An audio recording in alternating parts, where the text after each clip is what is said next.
Hi, good morning.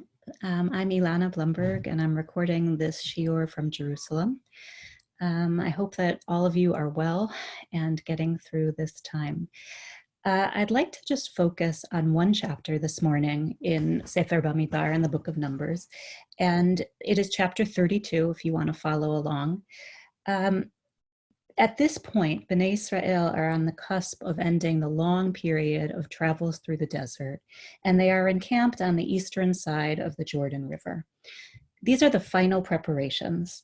There are issues of considering which land will be apportioned where, and Moshe also knows that he is approaching the end of his life as leader and his human life. There's a war against Midian in the chapter previous, in which the children of Israel rout their enemies. And each tribe in that story is represented by 1,000 warriors, and they go out to war together. And that's important to know because when we get to chapter 32, the question of who will fight and who will conquer the land is the central question. So I'm going to begin at the beginning of chapter 32. ומקנה רב היה לבני ראובן ולבני גד עצום מאוד, ויראו את ארץ יעזר ואת ארץ גלעד, והנה המקום מקום מקנה. So now we're in a kind of partial story. We're in the concerns of the tribe of Reuven and the tribe of Gad. And what we find out is that they have an enormous amount of livestock. And for any student of Tanakh, it's important to recognize that we hear connotations with words. We don't just see the individual words in the one place they appear, but we connect them to other places where they appear. And when we hear the two phrases together, the two words together, Rav and Atzum, our minds automatically go back to the story of Egypt, where Bnei Israel are described as being Rav and Atzum, when Pharaoh is concerned that they're growing too quickly. And so we're associating already back to Egypt, and that's going to become important. They see the land on the eastern side of the river, and it's a great place for livestock. And so they come to Moshe. ויבואו בני גד ובני ראובן, ויאמרו אל משה, ואל אלעזר הכהן, ואל נשיאי העדה לאמור. They come to the leaders, Moshe at the head, and they name the places that they have defeated, and they name the places that they'd like to settle. And they say, Haaretz asher hika Hashem lifnei adat Yisrael, eretz miknehi, v'levadecha mikneh. They say this land that God, and they specify this land that God conquered, lifnei adat Yisrael, before the group of Israel. This is great land for livestock. And they say, and your servants have livestock. And there's a kind of pause here, as if they're waiting for Moshe to take up the conversation and say, oh, well then, that really should be your land. But there's no response. And so we have following Vayomru, so they have to start again. They speak again.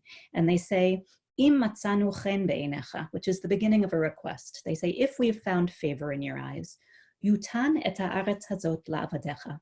May this land be given to your servants. And this is a striking phrase too, because it doesn't specify who's going to be the one giving. Yutan is in passive. May this land be given.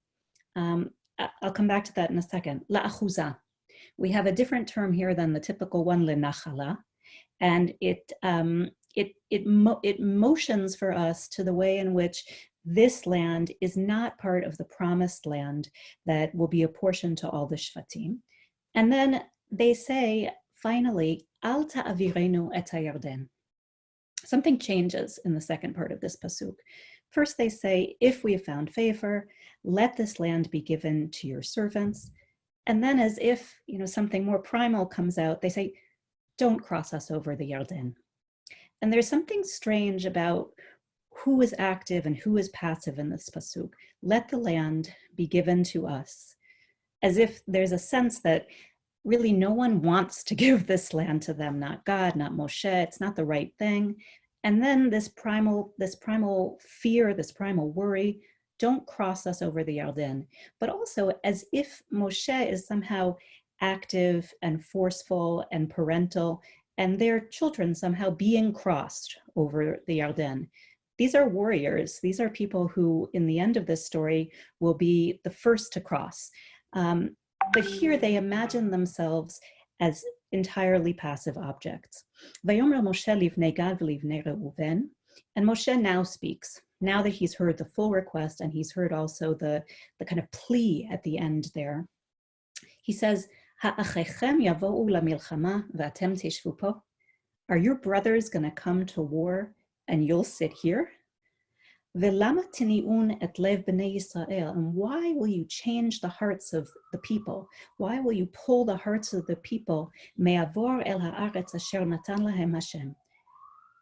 How is it going to be that you are going to somehow mislead, pull astray the hearts of the people from crossing to the land that God has given them? Okay, and here it's Asher Natan Hashem. It's not this kind of strange, we don't know who's going to be doing the giving. And so the beginning of Moshe's response has two parts. The first part is a kind of very practical question, which is, how can it be that part of the people will be responsible for the war and you'll sit here and comfort with all your great livestock? The second part is something different. It's, you have an impact on the rest of the people.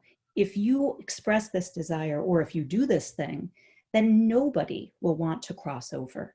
And your desires and your actions have an effect on this broader group. Then Moshe continues to speak, and I want to stress the way Moshe talks an enormous amount here. It's as if they've kind of opened up the floodgates to something that's been waiting to be said. He says, Ko asu avotechem, this is what your fathers did. Besholchi otam mikardesh barnea lirot et haaretz. Moshe goes back in his memory to the story of the spies. And for us, it's a story. For him, it's a memory. He says, this is what your fathers did.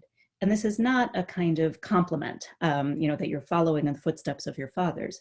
He's saying there's a repeat here, not a good one. And he begins to narrate that story.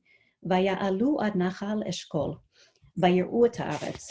They went up to Nachal Eshkol, they saw the land, and then they did exactly the thing that Moshe is worried that this generation will do. They vayani'u et lev b'nei Yisrael. They did pull the hearts of Yisrael. They did pull the hearts of the others. Levilti bo el haaretz asher natan lahem Hashem. In order not to come they pulled the hearts of Yisrael to make it not desirable to come to the land that God gave them. And then Moshe goes on with this narration. Vayichar af Hashem bayom hahu. And God was angry on that day. Vayishava lemor. Im yir'u ha'anashim ha'olim mimitzrayim. He says, God makes an oath.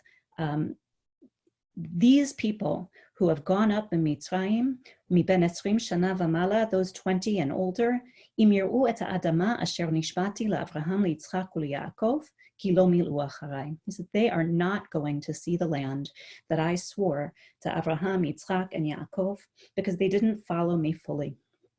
Bilti Kalev ben Yefuneh ha'knizi, with the exception of Kalev ben Yefuneh and Yoshua ben Nun, ki mil'u acharei Hashem, because those two did follow God fully. Vayichar af Hashem b'Yisrael. And Moshe's still talking. And you can imagine Reuven and Gad on some level perhaps being surprised by what they've aroused here. They make a request that they think is perhaps understandable. And suddenly Moshe is cast back into this cascade of memories. And the memory is predominantly of God's anger. Vayichar af Hashem b'Yisrael. It's the second time that phrase is repeated. God becomes angry with Israel. And now we have an interesting play. It says, Vayini'em Bamidbar. It means to make them travel, like na v'nad, nun ayin. Vayini'em Bamidbar. But it sounds very much like lama tini'un, which is to say, why have you changed the minds of Israel? Why have you influenced Israel not to want to go up into the land? And so it's as if in response for the spies having affected the hearts of Israel, then God does something in response, kind of a midah k'neged midah, one action in response to another, tit for tat, and God leads them wandering in the desert, 40 shana, 40 years. And Moshe says, this is what happened because of the spies. God was angry. God made the people wander in the desert for 40 years. Ad tom kol hador ha'oseh hara be'enei Hashem. until that entire generation, with the exception of Caleb and Yoshua, dies. They cannot go forward. And that generation is described as doing oseh hara be'enei Hashem, that they've done evil in the eyes of God. And there, I think we also, hear a kind of echo that the land of Israel is meant to be Eretz Tova hi me'od me'od. So one of the things that we're stressing here is the difference between Ra and Tov. And then Moshe continues to talk, and he says, "V'hinei kamtem tachat avotechem." He says, "And now you have arisen in place of your fathers." And I've seen some readings of this pasuk that suggest that in fact, they are in some ways taking the place of their fathers, and doing harm to the reputation of their fathers. They're not as good as their fathers. But it seems to me here that what Moshe is suggesting is really the opposite. It's that you're replicating, you're substituting for your fathers. You haven't learned from their mistake. Hine kamtem tachat avotechem. Tarbut anashim chataim. This is an unusual phrase. I need to do a little more research on it. This is a short order shiur, but I will come back to this. Tarbut anashim chataim comes from that shoresh of rav, many, a kind of increase, or a brood is one of the definitions that you'll find if you look in the lexicon. So like a kind of a group of anashim chataim, sinful people. Lispot od al charon af Hashem el Yisrael. You're going to just be adding to the anger of God to Israel. Ki teshuvun me'acharav. Teshuvun me'acharav means to return from God, or to turn away from. And it's striking here because one of the things that shoresh lashuv reminds us of is the desire that Bnei Israel express earlier in the story of the Exodus, lashuv mitzrayma. So lashuv is to go backward. It's to go away from the destination.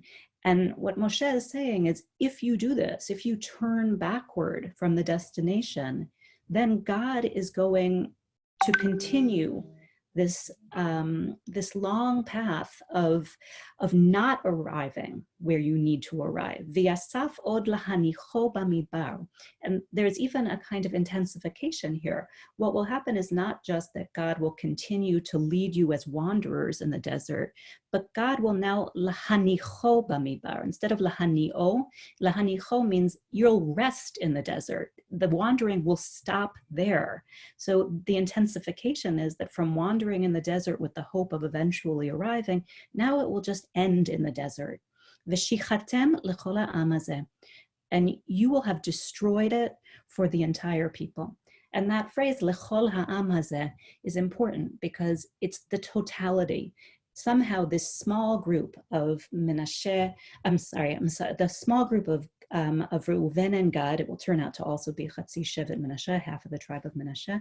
They have the capacity to ruin the destiny for the entire people. And that idea of l'shachet kol is an interesting one, the idea that a small portion can destroy for all. Moshe now stops speaking. This long conversation that he seems almost to be having with himself, because these are his memories. This is his anxiety. This is his fear that something is happening now that precisely recapitulates something that has happened before. And all the emphasis on God's anger seems also to suggest a kind of anger that Moshe is also subject to here. And there's now a curious word, vayigshu elav. If we imagine that they're in conversation, it's a strange thing to suggest that now they are nigashim elav, that they are approaching him, because aren't they already there? And what it reminds me of is vayigash elav Yehuda, what the story in which Yehuda turns to Yosef and says, something has changed now from the time of the brothers having sold him down to Egypt, from the time of having allowed one brother to be hefker, to be unaccounted for, to be sold away from a group. And it's a verb that suggests in its associations the need for one brother to take care for another brother, to substitute and to be willing to pay the price for another brother with his or her, in this case, his own body. Vayikshu elav vayomru. Now they turn to him and they approach him and they say, "Wait a minute, let's start again." And now they speak more practically, and they also alter what they've said. In a way, I have the sense that they've really heard Moshe. Something here has come across, something here has been transmitted very powerfully. Gidrot tzon nivne lemiknenu po ve'arim letapenu. They say, we will set up spaces that we need for our livestock, and we will set up here spaces for our children. Later, Moshe will correct them and remind them that children come before livestock, and that perhaps their focus has been on the wrong thing here. And they say, Va'anachnu, but we, nechaletz chushim lifnei bnei Israel. Okay, instead of lashuv me'acharei Hashem, they say, Anachnu nechaletz chushim lifnei bnei Israel. We will go up as the chalutzim before the rest of Israel. Ad asher im havionum el mekomam, until we have brought them to their place. And the striking change between the passivity that they suggest when they say, Al ta'avirenu et hayarden, don't cross us over the Jordan, don't take us as if, unwillingly. Now they're saying, we will bring everyone else to their place. And then, only then, will they return. And they say, V'yashav tapenu ba'arei hamivtzar mipnei yoshvei haaretz. And they say, our children will remain protected against those who are already in the land. And they say, Lo nashuv el batenu. Now the lashuv is really a lashuv in the sense of returning to a place they were once, but they've left. Lo nashuv el batenu. We won't even return to those homes ad hitnachel b'nei Israel ish nachalato, until the remaining portion of Israel, until they acquire their nachalot, the promised areas of the land of Israel. Ki lo ninchalita me'ever la'yarden v'hala. And they say, we don't want the nachala on the other. We don't want this, this portion of land on the other side of the Jordan. Ki va'a nachalatenu elenu me'ever ha'yarden mizracha. We want to stay on the eastern side. But this is now a whole new plan. And Moshe hears them, and he says, Vayomer alehem Moshe, im ta'asun et hadavar hazeh, Im techaltzu lifnei Hashem lamilchama. He says, if you do this thing, and if you do go up as chalutzim, lifnei Hashem lamilchama. And that's an interesting correction as well, because what they say is, we are going to go up lifnei bnei Israel, before the rest of the children of Israel.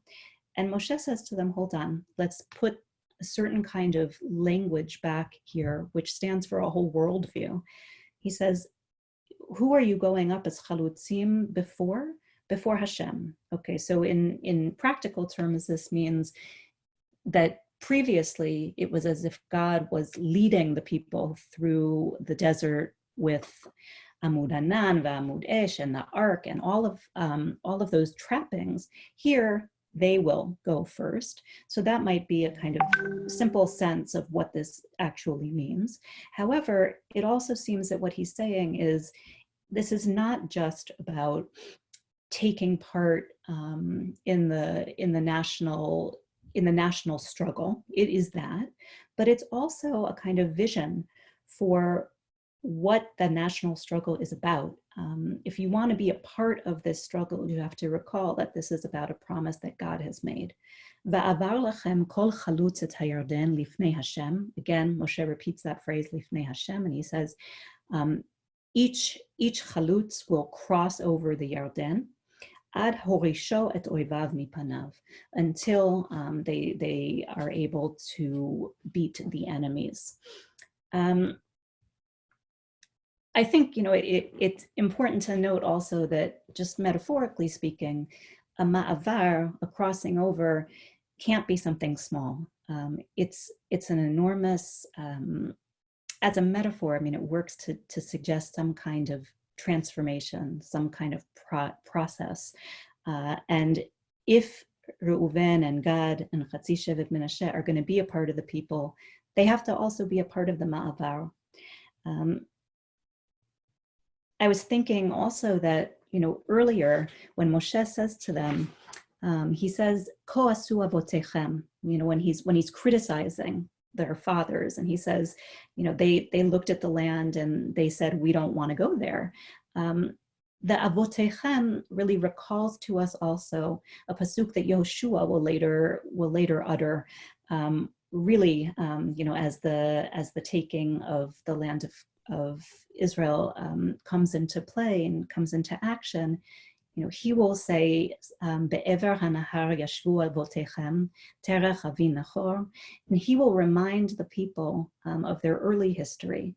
And he'll remind them of how the fathers before Avraham lived on one side of a nahar, and that God took Avraham from that side of the nahar and then had him traverse the land of Canaan.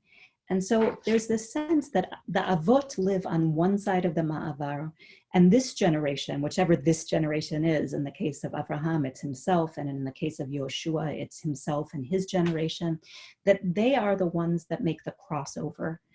And that's why you can understand why it's so distressing to Moshe when Reuven and Gad say, Al ta'avirenu, don't cross us over. Well, if you are a part of this generation that is going to be the generation privileged to enter the land, and of course Moshe is not, and that is adding insult to injury in a sense, then you have to be ready for this crossover. The Avot, the previous generation, stayed on one side. Now you're doing this important crossover. So Moshe says, if you will do this thing, and you will go before God in this pursuit of the promise. He doesn't say that, he says the war, but I think embedded in that is the sense of this havtacha, this promise. And if each chalutz goes before you and crosses the Yarden before God until the enemies are defeated, v'nichbesha haaretz lifnei Hashem, and the land is conquered before God. That's the third repetition. 3 is a number of completion as well. Ve'achar tashuvo, and then you return to the other side of the Yarden. And again, it's like that lashuv keeps taking on important meanings. Is it lashuv mitzrayma? Is it lashuv, to some kind of delusion? The rav ve'atzum of the mikneh, the way in which the cattle was described as being so numerous, and the sense of, oh, that's the world of Egypt. That's the world in which things are described in material terms. That's the way in which we look backward to Egypt as a kind of oddly, paradoxically, strangely, a place of comfort and volume. And here, what we're seeing instead is that now the lashuv is one that has been negotiated, and it's a lashuv that is not entire and complete and working against the destiny of the people, but it's something different. It's a return that doesn't cut them off from this vision of the destiny of the people to come and take the land. So he says, Moshe says, the land will be conquered, lifnei Hashem, then you will go back, v'yitem nikiyim me Hashem u'misrael, and then you have filled your obligation to God and to Israel. V'hayta haaretz hazot lachem la'achuza lifnei Hashem. Again, lifnei Hashem. Only then will this land be for you an achuza, something you can hold to before God. But this set of terms also has a contrast. If you do this, then this, and if you don't do this, then not. V'im lo ta'asu kein, hine chatatem lashem. If you don't do this, then you have sinned to God. U'di'u chata'atchem asher timtza'atchem. And know that you will pay a price for this. There will be a punishment. Your sin will find you.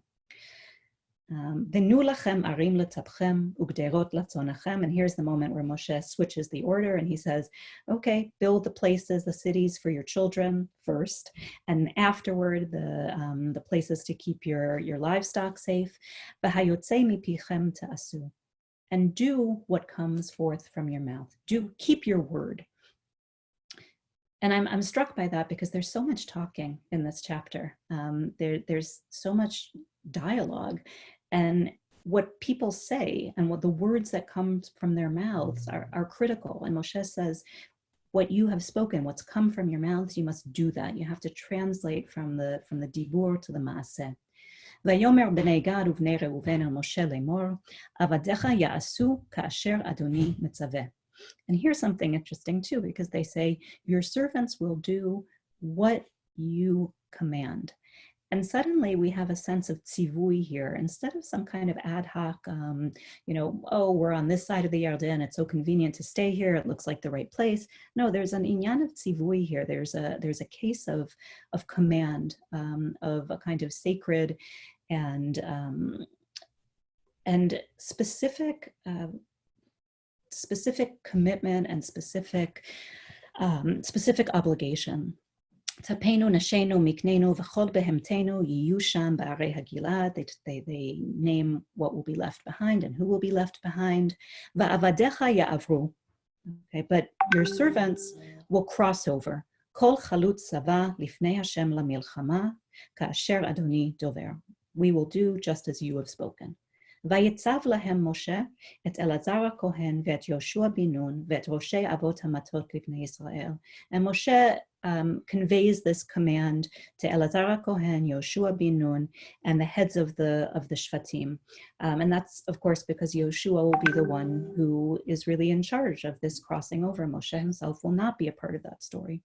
ויאמר משה עליהם, אם יעברו בני גד ובני ראובן איתכם את הירדן, כל חלוץ למלחמה לפני השם, ונכבשה הארץ לפניכם. He lists the conditions.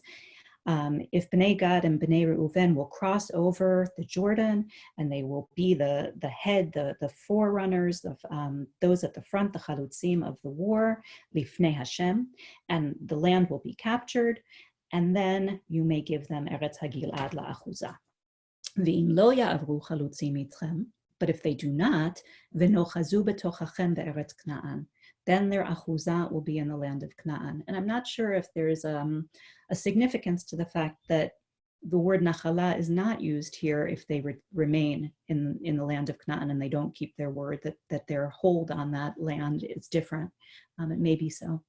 Vaya'anu b'nei Gad uvnei Reuven lemor, and they answer and they say, Et asher diber Hashem el avadecha ken na'aseh. What God has spoken to your servants, ken na'aseh, we will do.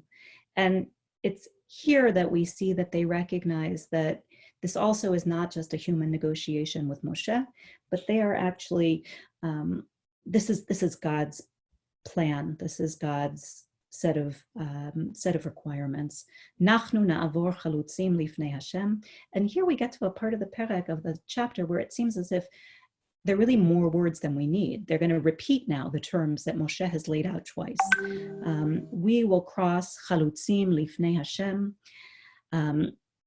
Eretz Kna'an, v'itanu achuzat nachalatenu me'ever layarden. They repeat the terms. Vayiten lahem Moshe livnei Gad v'livnei Reuven v'lachatzi shevet Menashe ben Yosef et mamlechet Tzichon melech ha'amori v'et mamlechet Og melech ha'bashan ha'aretz le'areha b'gvulot arei ha'aretz saviv.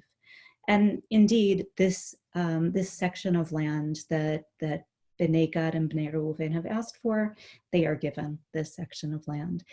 I'm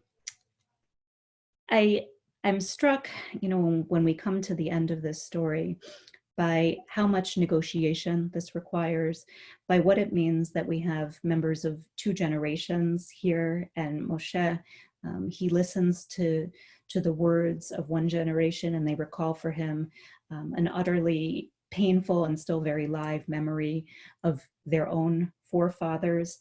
And interestingly, and I think in some ways movingly, Bnei Gad and Bnei Reuven are able to enter into Moshe's concerns here. They are able to hear what he's saying.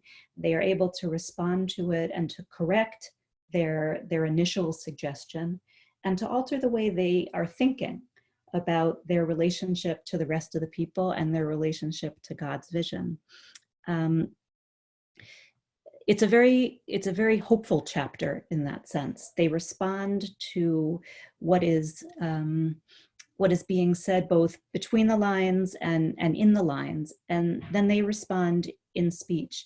So it's a story of negotiation. It's a story of being able to be corrected and to respond effectively. And finally, it's a story in which Moshe is able to say to them, okay, you know, you have your own concerns and you have your own family and you have your own fortune, but really what you do has an enormous impact on the rest of the people. Just your requests, just your desires can change the heart of the entire people. And I think that sense of, of connection here. You think you can just go off and kind of do your own thing, or you think that what you ask for doesn't have an impact on others. It just rings differently right now in the ways that we are all connected to each other, and in the ways that each small group, each larger group, each nation, all of us are tied, are connected in some way to the other, and what we do has an impact on the hearts of others, even if not on their practical experience. So it also seems to me very much a chapter about parts and wholes, and WHOLE. And I think, these days in which many of us are in our own homes with our families, we are considering further what are our relationships to the concentric circles around us. And I think this chapter offers us some insight there too. So be well, everybody, and continue to learn.